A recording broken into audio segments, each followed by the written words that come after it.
আসসালামু আলাইকুম ওয়া রাহমাতুল্লাহি ওয়া বারাকাতুহু। আজকে কিঞ্চিত আলোচনা করব লাশ দেখলে আর কবর স্বপ্নে দেখলে কি হয়।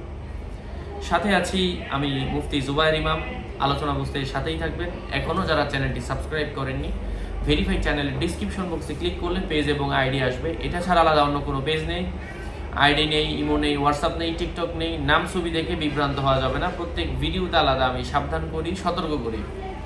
সম্মানিত প্রিয় উপস্থিতবৃন্দ, যদি কোনো মানুষ দেখে সে নিজেই মারা গেছে, তাকে খাটে করে মানুষ বহন করে নিয়ে যাচ্ছে, সে বাদশাহী পাবে, মানে সম্মান পাবে, এবং মানুষকে নির্যাতন করবে।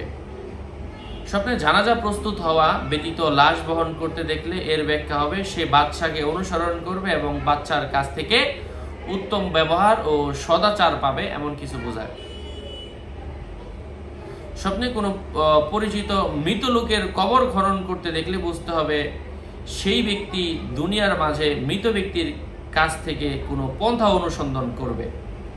যদি ওই ব্যক্তি কবর খনন করে দুর্দান্ত মুর্দাকে জীবিত অবস্থায় পায়, তাহলে বুঝতে হবে সদাচার, প্রজ্ঞা ও হালাল সম্পদ পাবে।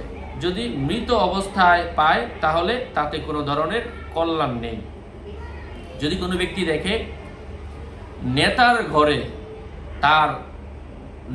ঘরে সে মৃত অবস্থায় প্রবেশ করেছে, মানে মরে মরে আবার প্রবেশ করেছে, স্বপ্নে তো মানুষ কত কিছুই দেখে, এর অর্থ হচ্ছে সে তার কোনো কাজের দায়িত্ব নেতাকে দিবে, অর্থাৎ নেতা তার কোনো কাজ করে দিবেন। আর প্রকৃতপক্ষেই যদি সে মারা গিয়ে থাকে, নেতা তার পরিবারের সাথে সুসম্পর্ক বজায় রাখবে, নেতার মাধ্যমে তার পরিবার উপকার লাভ করবে এবং এর মাধ্যমে সে গৌরব অর্জন করবে জীবিত থাকা অবস্থায়।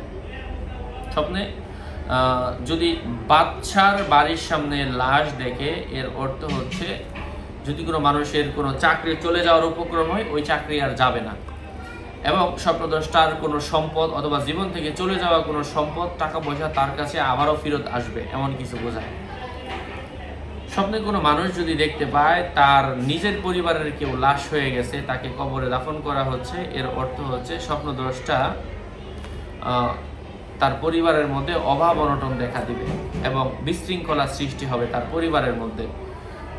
স্বপ্নে কোনো মানুষ যদি তার বংশের কাউকে অসুস্থ দেখে, অথবা তাকে কবরে দেখে, অথবা মৃত ব্যক্তিকেই দেখে, এর অর্থ হচ্ছে স্বপ্নদ্রষ্টার উচিত তার নামে দান করা। দান করলে আল্লাহর পক্ষ থেকে কোনো আযাব গজব বিপদ থাকলে আল্লাহ দূর করে দেন। আশা করছি উপকৃত হয়েছেন। আরও আপডেট পেতে সাথেই থাকবেন। সকলের মঙ্গল, দীর্ঘায়ু, সুস্বাস্থ্য কামনা করে এখানেই শেষ করছি। দেখা হবে অন্য কোনো এপিসোডে। আগামী এপিসোডে আশা রাখ পর্যন্ত সুস্থ থাকবেন, ভালো থাকবেন। আসসালামু আলাইকুম ওয়া রাহমাতুল্লাহি ওয়া বারাকাতুহু।